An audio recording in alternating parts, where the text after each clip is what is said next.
The lights in the CNN studio were too bright, and the air felt thinner than usual. Mayor Alicia Grant of Chicago sat across from Jordan Mills, a calm but relentless interviewer known for asking the questions that made guests squirm.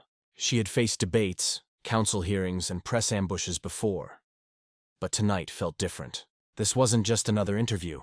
It was national television, and her city was on edge. The red camera light blinked on. Jordan smiled politely for the viewers.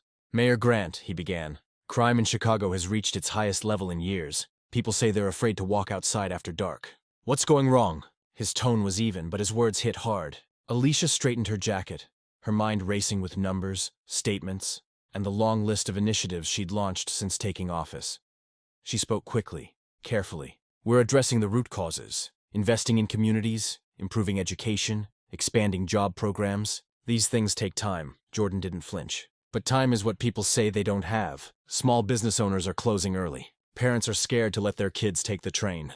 Can you honestly tell Chicago residents that your plan is working?" Alicia paused. Her throat felt dry. She'd prepared for this question, but not for the way he asked it. With quiet pressure, the kind that made any answer sound incomplete. "I can tell them that change is happening," she replied, steady but tense. "You don't undo decades of neglect in a year. The numbers are challenging, but we're moving in the right direction." Jordan leaned forward. "Moving in the right direction?" "Mayor, the homicide rate went up 8% last quarter. Residents say they've lost trust in City Hall. Isn't it fair to say your approach isn't working?" Her jaw tightened.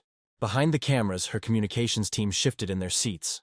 This was the moment everyone would clip, share, and debate online. Alicia took a deep breath. "It's easy to quote numbers, but it's harder to understand the people behind them," she said.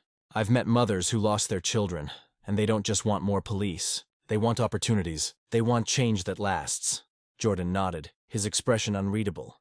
"And what do you say to those who think you're too focused on long-term programs while the city burns in the short term?" The question cut through the studio air.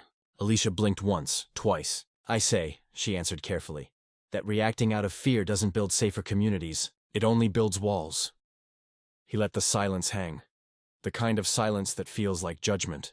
Viewers across the country leaned closer to their screens. To some, she sounded wise, measured. To others, she sounded like every politician they'd stopped believing. Jordan finally spoke again. "Mayor Grant, last week at a town hall meeting, you lost your temper with a resident who challenged your crime policies. The video's been viewed nearly 10 million times. Some people say it shows you're under pressure. Others say it shows you're out of touch. Which is it?" Her pulse quickened. She remembered that night. The shouting, the raw emotion, the mother's tearful voice. She'd raised her voice too, frustrated by a decade of pain packed into one angry question. "That moment was real," Alicia said softly. "It wasn't political. It was human. People are hurting, and I felt that. Maybe I showed too much emotion, but I'd rather feel something than pretend not to." Jordan didn't smile this time. He just nodded slowly, the way interviewers do when they've drawn blood without meaning to. "Some might call that passion," he said. "Others might call it losing control." The studio lights hummed faintly. Alicia looked straight into the camera. "I call it caring," she said, "and I won't apologize for that." For a brief second, the studio went quiet. Even Jordan looked uncertain, as if the line between journalism and empathy had blurred. Then he regained his composure. "Mayor Grant, caring is important," he said. "But leadership requires results. If things don't improve, do you believe you've earned another term?" Alicia knew that question would come. Every politician does. She didn't look away. "Leadership isn't about polls or terms," she said. "It's about staying when things are hardest." "I'm staying." He nodded once more, ending the segment with his signature tone of calm closure. "Mayor Alicia Grant of Chicago, thank you for joining us tonight." As soon as the cameras cut, Alicia exhaled. Her palms were damp, her mind spinning. The studio crew moved around quietly, resetting for the next segment. Jordan stood, offered a polite handshake, and said, "Good luck, Mayor. You'll need it." She managed a small smile. "We all will," she said, then turned and walked off stage. Outside, her phone was already buzzing. Texts, notifications, breaking news alerts. Clips of the interview were spreading fast. One headline read, "Chicago Mayor Crumbles Under Pressure." Another said, "Mayor Grant Shows Heart in CNN Clash." It was all spin. Everyone saw what they wanted to see. Her driver opened the car door, and as they pulled away from the studio, Alicia looked out at the city skyline glowing against the lake. The city she loved, the city that wouldn't stop testing her. Somewhere out there, someone was scrolling through social media, forming an opinion about her based on a 5-second clip. But inside, all she could think about were the real people behind the numbers. The shop owners closing early, the parents waiting for their kids to get home safe, the teenagers caught between danger and dreams. That was her city. That was who she was fighting for. The car drove past downtown streets where neon lights reflected off wet pavement. Chicago was loud, restless, complicated. It always had been. Alicia knew tomorrow would bring more headlines, more critics, more pressure. But for now, she let herself feel it all. The anger, the exhaustion, the determination that refused to die. Back in the studio, Jordan Mills reviewed the footage with his producer. "It's going viral," the producer said. "She looked emotional. People will call it a meltdown." Jordan watched the replay silently. He noticed the tremor in her voice. Not weakness, but something raw, real. "Maybe," he murmured. "Or maybe it's the first honest thing people have seen from a politician in a while." The producer shrugged. "Either way, it'll trend," Jordan nodded. "Yeah," he said, almost to himself. "Everything does." And somewhere in that moment, between outrage and understanding, between the pressure of headlines and the weight of truth, the real story was still unfolding. Not just about crime or politics, but about what kind of city and what kind of people we all choose to be when the lights come on and someone asks the hardest question of all. What's going wrong? The coffee shop was half empty, the sound of milk frothing and quiet jazz filling the air. Outside, Chicago's winter wind pushed against the glass, scattering old leaves across the sidewalk. Inside, Marcus and Dana sat at a corner table, the glow of a laptop between them. The CNN interview had just ended, and the mayor's face still lingered on the frozen screen. "Did you see that?" Dana said, shaking her head. She looked completely lost. Jordan destroyed her. She took a sip of her coffee, the steam curling around her face. Marcus leaned back in his chair. "I don't think she was lost," he said calmly. "She was just honest. That's not something people are used to seeing." "Honest?" Dana frowned. She sounded confused. "You can't lead a city by feeling sorry for everyone. You lead by fixing things. You don't need to cry on live TV to show you care." Marcus smiled faintly. "You own a business, Dana. You know how long real change takes. You don't fix the system in 1 year. She's trying to rebuild from the ground up. Education, jobs, youth programs. That matters." Dana looked at him, her tone sharper now. "Tell that to my employees. Tell that to the woman who got mugged outside my store last week. I had to walk one of my baristas to her car because she was too scared to go alone. People don't want speeches. They want safety." The words hung heavy between them. Marcus tapped the side of his cup, thinking. "I get that," he said. "But if we only react to fear, we make the same mistakes over and over. More police, harsher laws, it's like putting a bandage on a wound that never heals." Dana leaned forward. "You think people care about long-term healing when they're scared to walk home? My husband's been talking about moving our business to the suburbs. We can't afford to lose more customers. It's not about fear, it's about survival." Marcus nodded, his voice softer now. "I know. I teach high school on the south side. Half my students live in neighborhoods where sirens are normal. I've had kids come to class after losing friends to gunfire. But I've also seen what happens when we give them a chance, a job, a mentor, someone who believes in them. That changes everything." Dana looked down at the table, the foam in her cup now melted into the coffee. "I don't want to lose faith," she said quietly. "I just don't know what to believe anymore. Every mayor, every plan, every promise, it's all talk." Marcus nodded slowly. "Maybe, but what's the alternative? Give up, move away, hope someone else fixes it?" She didn't answer. Outside, a police car rolled past, its lights flashing blue across the window. For a moment, neither of them spoke. The city seemed alive, restless, full of noise that never stopped. "I saw that town hall clip," Dana said finally. "She yelled at that woman. That's not leadership." Marcus tilted his head.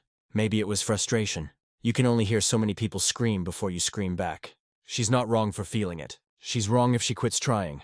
Dana laughed bitterly. "You sound like you're defending her." "I'm defending the idea that we can't keep tearing each other apart," he said. "Media turns everything into a fight. It's not just about the mayor. It's about us. We expect instant results, and when we don't get them, we turn on whoever's closest." She sighed, staring out the window. "I just want the city to feel normal again." Marcus smiled faintly. "What's normal? Chicago's never been simple. It's tough, loud, messy, but it's also strong. People here don't quit," Dana chuckled. "You sound like a campaign poster." "Maybe," he said. "But it's true." The barista called out an order from the counter, breaking their silence. A couple of college students laughed at a nearby table, oblivious to the citywide debate happening just a few feet away. Dana turned back to the screen. where the paused image of Mayor Grant stared blankly at the camera. You think she's still watching the news right now? Marcus shrugged. Probably. You can't lead and not care about what people say, but caring too much breaks you. That's the trap. Dana closed the laptop. I don't envy her, but I also can't excuse failure. People are tired, Marcus. I'm tired. You can't build trust on words. He looked at her, thoughtful. Then maybe we start building it on something else. Actions. Small ones. The way we treat each other. The way we don't give up on the city just because it's hard. She laughed quietly. You sound like a teacher. He smiled. That's because I am. They sat there for a while, watching the streetlights flicker on outside. The night grew colder, and the coffee shop began to empty. Dana wrapped her scarf around her neck, ready to leave. You really believe she can turn it around? She asked, almost as if she hoped he'd say yes. I believe people can, Marcus said, if we stop expecting miracles and start helping each other instead. She gave a small nod. Maybe. I'll believe it when I see it. As she walked out, Marcus stayed behind, scrolling through his phone. The online comments were brutal. Hundreds of opinions, insults, arguments. Some praised the mayor for being real. Others mocked her for melting down. But beneath the noise, he noticed something else. People were talking, debating, caring. Maybe that was a start. He looked around the shop. The city felt alive even in its struggle, its noise, its stories, its stubborn hope. Chicago wasn't perfect, but it was still standing, still arguing, still breathing. Marcus finished his coffee and packed up his things. Outside, the cold wind cut against his coat. But he walked slowly, hands in his pockets, watching the cars pass under the streetlights. Every building, every block, every tired face told the same story. People just trying to live, trying to be safe, trying to believe things could still get better. Across town, Dana locked up her shop for the night. The streets were quiet now. She looked up at the skyline, the lights reflecting on the river. Despite everything, she felt something small, something like faith, or maybe just exhaustion mixed with hope. She didn't know which, but she whispered under her breath, "Come on, Chicago. Don't give up on us." And somewhere, miles away in City Hall, Mayor Alicia Grant stared at her phone, reading the same comments Marcus had just scrolled through. Some were cruel, some kind, most confused. She put the phone down and looked out the window at the same skyline, her reflection overlapping the city lights. 3 people, 3 corners of the same city, all asking the same question. What does it really mean to fix a place you love? No one had the answer, but for now they kept trying. Because in Chicago, giving up was never an option. Mayor Alicia Grant sat alone in her office long after midnight. The city outside was quiet except for the low hum of traffic and the occasional siren echoing through downtown. The skyline stretched across the window, tall, proud, and bruised by its own beauty. She had been staring at it for hours, lost in the swirl of thoughts that never seemed to rest. Her desk was covered with papers, police reports, and handwritten notes from community meetings. The TV in the corner was still paused on the CNN interview she couldn't stop replaying. She pressed play again. The screen flickered, showing her own face under harsh studio lights, eyes tight, smile fading. "We're addressing the root causes," her recorded voice said. Then came the interruptions, the pointed questions, the sound of her own frustration breaking through the calm. She winced. Every word felt heavier now, every pause sharper. The internet had already turned it into headlines and clips. Mayor meltdown. Grant loses her cool. CNN host destroys Chicago mayor. The headlines stung, not because they were cruel, but because they missed the truth. Her communications director had told her to ignore it. "Let it fade," he said. "People forget fast." But Alicia wasn't sure she wanted them to forget. She wanted them to understand. The door creaked open and her deputy chief of staff, Maya, peeked in. "You're still here?" she asked softly. Alicia nodded, eyes still on the screen. "Couldn't sleep." Maya stepped inside, setting down a file. "You shouldn't beat yourself up. The interview was tough, but you didn't say anything wrong." Alicia smiled faintly. "I didn't say anything that changed anyone's mind either." Maya hesitated. "People saw emotion, not weakness. That matters." Alicia turned off the TV. "Maybe. But I can't lead on feelings alone. They want results. They want proof I can make this city safe again." She stood, walking to the window. From here, she could see both sides of Chicago, the polished towers and the dark neighborhoods where gunfire still cracked the night. She thought of the town hall meeting that had gone viral before the CNN interview. The mother who had shouted through tears, "You talk about programs, but my son's gone." "He's gone!" Alicia had tried to explain that real change takes time, but her words had crumbled against the woman's pain. "I lost my temper," Alicia whispered. Maya shook her head. You showed you care. Care doesn't fix bullets, Alicia said. Her voice was quiet, steady. You know what's the hardest part? I hear everyone. The police who say they need support. The community leaders begging for jobs instead of patrol cars. The parents who just want their kids alive. They're all right, and they're all angry at me. Maya didn't answer. There was nothing to say. Alicia sat back down, rubbing her temples. When I first ran for office, I thought leadership meant having the answers. Now I realize it's about holding the questions without breaking. Maya smiled softly. You're still standing. That counts for something. After Maya left, Alicia opened her laptop and began reading through the night's emails. Messages from residents, journalists, and old friends. Some were supportive, most were not. One caught her eye. My name is Anthony. I live on the south side. I don't agree with you on everything, but I saw how you looked when Jordan asked about fear. You looked tired. I get it. We're all tired. But please don't stop trying. Alicia read the message twice. Then a second email popped up, this one from a police officer who had served for 20 years. Mayor, we need backup. Not just more officers, more hope. My guys are burned out. We don't feel like anyone believes in us anymore. She sat back in her chair, staring at the screen. 2 emails from 2 different worlds, both asking for the same thing, hope. That word again. It sounded fragile, almost naive, but maybe it was the only thing holding the city together. Her phone buzzed with a message from her husband. You're not alone. Come home. She smiled faintly. I will, she whispered, though she knew she wouldn't, not yet. She grabbed her coat and left the office. Outside, the city air was cold and sharp.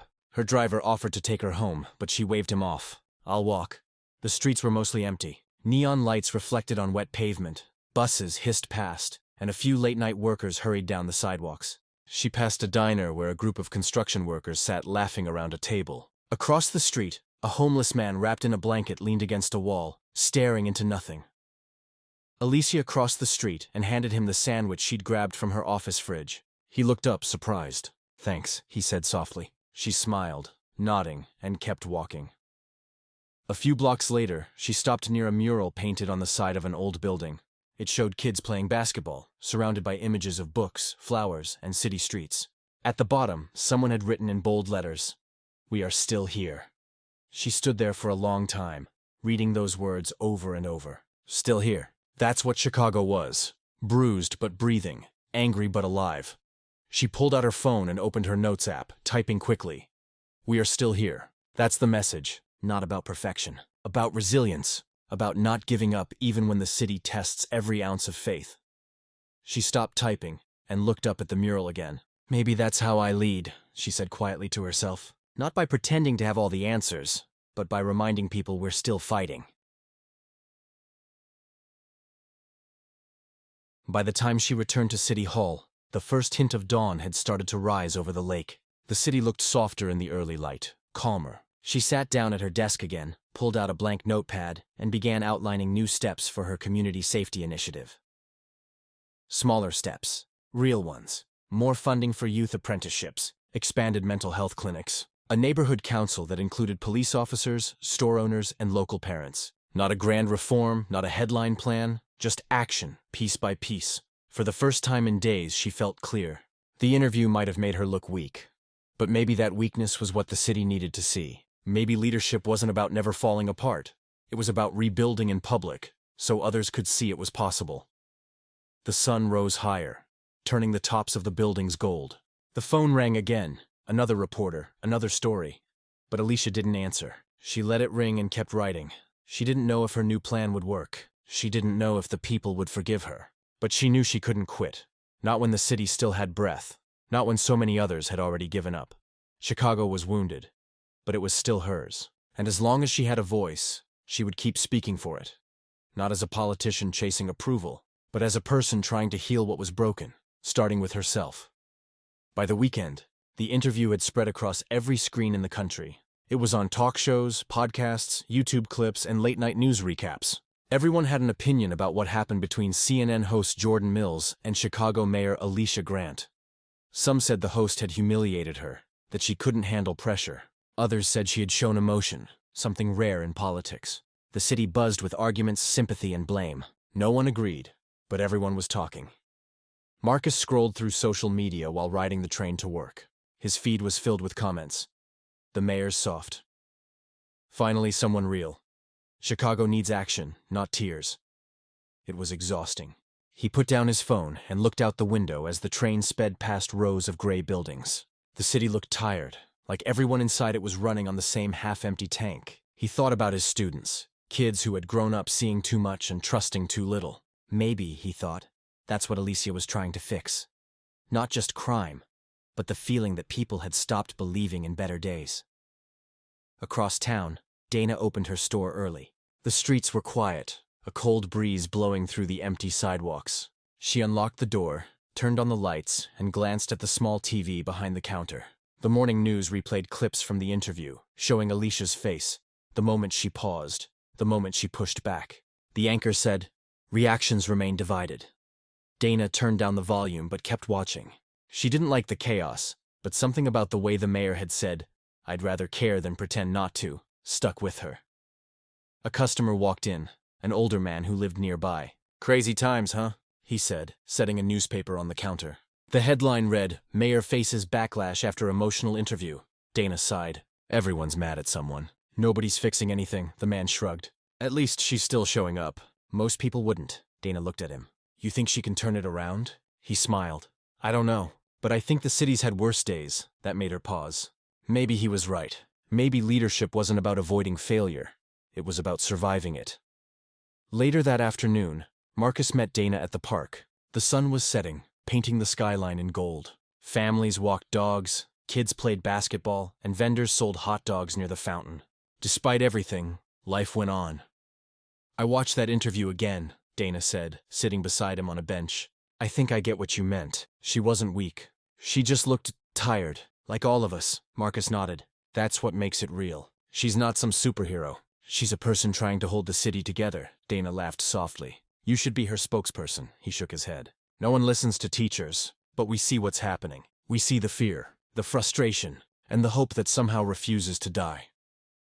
They sat quietly for a while, watching the city lights flicker on. Across the park, a group of volunteers were handing out blankets to people in need. Dana watched them work, one small act at a time. "Maybe that's what she's trying to do," she said. "Build hope in small pieces." Marcus smiled. "That's the only way it ever works." Meanwhile, in City Hall, Alicia Grant stood in front of her staff. The mood was tense but not hopeless. "We've been hit hard this week," she said. "But that means people are listening. If they're angry, it's because they care. So we keep going. We do the work." Her staff nodded. She continued, outlining her plan for neighborhood councils and youth programs. No promises of instant miracles, no flashy slogans. Just the idea that real change starts quietly, through consistency, not noise. That night, she gave a short statement outside City Hall. The crowd was smaller than usual, some reporters, a few city workers, and curious residents. "I know some of you were disappointed in how I handled myself on national TV," she said. "I don't blame you. I'm not perfect. I got emotional because I care about this city more than words can explain. I can take criticism, and I'll keep listening, but I won't stop trying. Chicago doesn't quit. Neither will I." Her voice cracked slightly, but she didn't hide it. For once, the crowd didn't shout or interrupt. There was something quiet, almost sacred, about the honesty in her tone. The next morning, the speech appeared online. It didn't go viral like the interview, but those who watched it felt something shift. People didn't suddenly agree with her policies, but they respected her for showing up again. Some left comments. "She's learning. At least she's not running away. Maybe we should give her a chance." At the coffee shop, Marcus played the clip for his students. They sat around, watching silently. One of the teenagers, a boy who rarely spoke, said, "She looks scared but strong." "I get that." It wasn't much, but it was honest. Dana saw the clip too. She reposted it on her shop's social page with a short caption, "Still here." Those two words started spreading, on posters, online, in conversation. "Still here." It became a quiet motto around the city, a reminder that no matter how broken things felt, they hadn't given up. Weeks later, the noise of the media died down. The city was still tough, still struggling, but something had changed in its tone. People argued less and listened more. Community meetings grew fuller. Local businesses started helping each other with safety plans. The mayor's approval ratings didn't skyrocket, but trust began to rebuild, one slow inch at a time. One evening, Marcus and Dana met again at the same coffee shop where it had all started. "You notice?" Marcus said. "Things feel calmer." Dana nodded. "Not perfect, but better. I see more people showing up, trying to help instead of just complain." "That's something," he said, smiling. She grinned back. "You think she'll run again?" He shrugged. "If she does, she'll have to fight twice as hard. But maybe that's what this city respects. Fighters." Outside, the streets buzzed with traffic. Streetlights glowed over cars, buses, and people rushing home. Life went on, imperfect, messy, alive. At City Hall, Alicia stood by her window again, looking at the same skyline that had once made her doubt herself. Now it looked different. She could see the mural from here, the one that said, "We are still here." She whispered the words under her breath, not as a slogan, but as a truth. Chicago was still here, so was she, and somewhere across the city, in classrooms, stores, and homes, people were still talking, still arguing, still caring. That was the heartbeat of a city, noisy, divided, but never silent. Maybe the interview had been a disaster on TV, maybe the headlines would fade, but what stayed behind was something deeper. A conversation, a spark, a reminder that real strength wasn't about never breaking. It was about breaking and building again. In the end, no one could agree if the mayor had been humiliated or brave. But one thing was clear. She didn't quit, and neither did her city. And in a world that gave up too easily, that was something worth believing in.